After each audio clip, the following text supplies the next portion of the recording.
All right, we're now joined by Cale Johnson, pitching coach here at Dallas Baptist University. First and foremost, thanks for giving us some time. I want to ask you about philosophies, right? Pitching has come a long way in the last 10, 15, 20 years. So here at Dallas Baptist, what are some of the philosophies and maybe core covenants you have for your guys? Yeah, I think honestly the biggest thing is just trying to identify which each of our guys does naturally well and just try to bring those things to life as much as possible. If we can maximize the things that guys naturally do really well and maybe, supplement where there's some weak areas, that's what's going to be the best version of those guys. Take me behind the scenes a little bit of how you kind of develop individually, because you talk about each guy has specific strengths.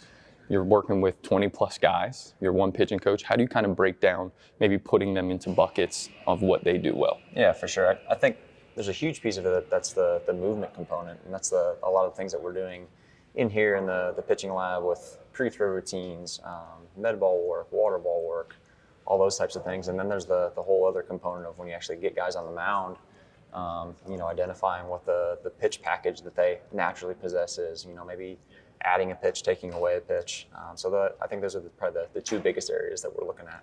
When guys come in nowadays, there's so much information. I'm sure guys are coming in smarter than they've ever been because they've been exposed to a lot of these different mechanisms nowadays. How do you go about maybe separating and saying, hey, this is the time where we do need to worry about the mechanics, worry about the metrics, and hey, this is the time that we just need to focus on being competitive, getting outs? Because at the end of the day, it's great if they're good in here, but you need them to be successful out there to get outs, right? Yeah, absolutely. And I think that's one of the biggest things that we're seeing now is that the guys that are coming in with more knowledge of themselves, it's almost like they have a lack of confidence because they're comparing themselves to all the big leaguers that they're seeing on Twitter and social media everywhere else.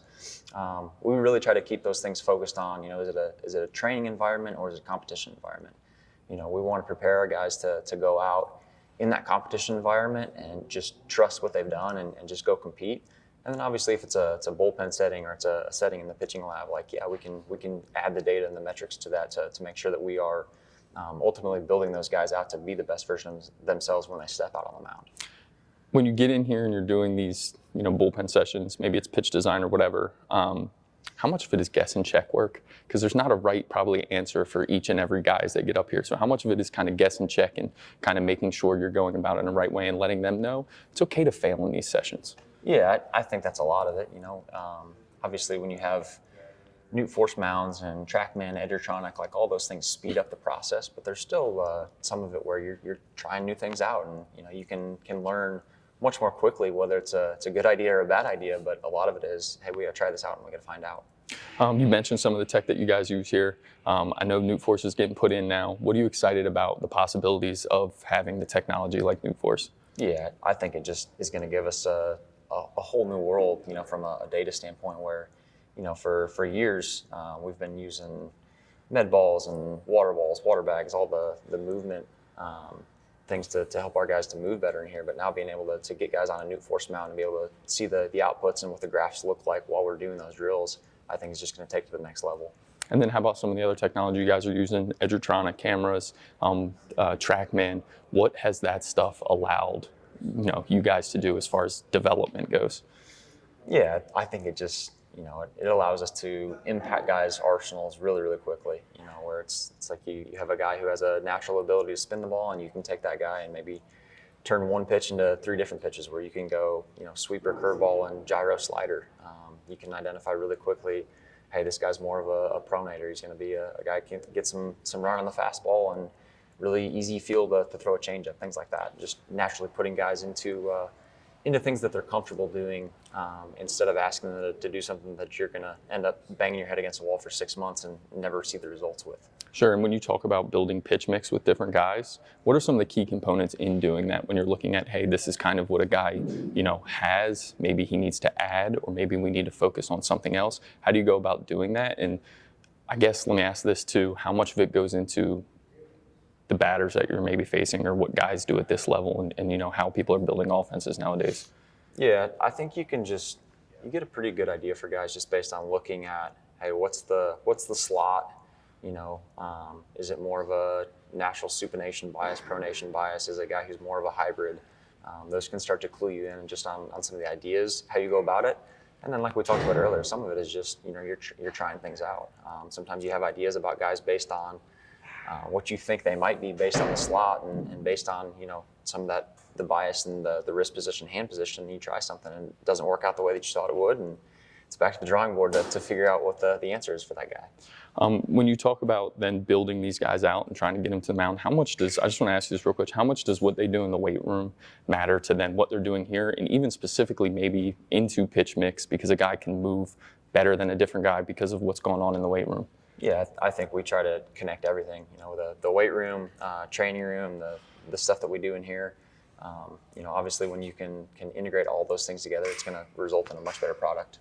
You mentioned, the training room, keeping guys healthy, right? That's a big topic. Everyone has their opinions on arm injuries, what happens. What are some of the things that you kind of try and teach your guys to keep them as healthy as possible throughout, they get on campus in August and they're kind of throwing all the way through, hopefully, the end of June, right? Yeah, I think, there's a lot of different areas you can hit. One of them is just the throwing program, making sure that you're making waves when you're throwing. It's not going out and just maxing 10 every day. Like we talk about making waves, from a weight room standpoint, from a throwing standpoint.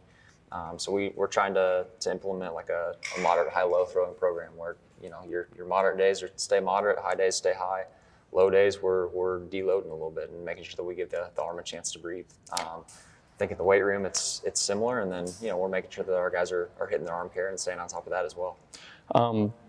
If I could ask you, what are some keys to, hey, this is what a successful pitcher in this program looks like? If you could just go down the list or think back to a guy you've had that's been really good here, what are some of the physical characteristics, but also the mental characteristics? Yeah, I think obviously when you're talking pitching, it all starts with stuff. You got to have stuff, and that's not just velo; it's shapes to go with it. But guys that have stuff and then can go out and throw strikes to the point where some guys need to really be able to command it, and then other guys it's more of like, hey, you just need to be in the zone because your stuff's that good. But beyond that, like guys that can go out and they're confident in themselves and they can go out and reset when they need to reset, and they're able to take a punch. How important is it for young guys to build scars as they start to get into college baseball? Because they're obviously taking a step up in competition.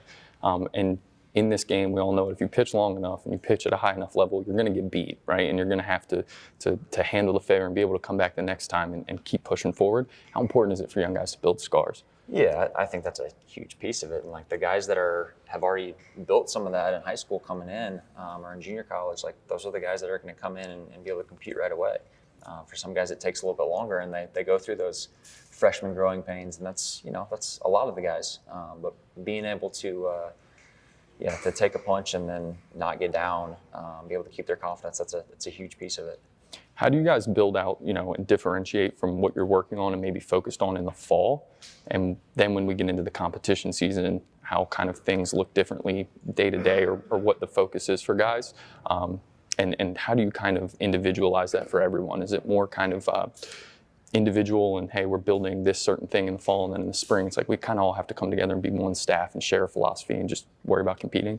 Yeah, I think we're always pulling in the same direction, so I don't think it necessarily changes from fall to spring individually.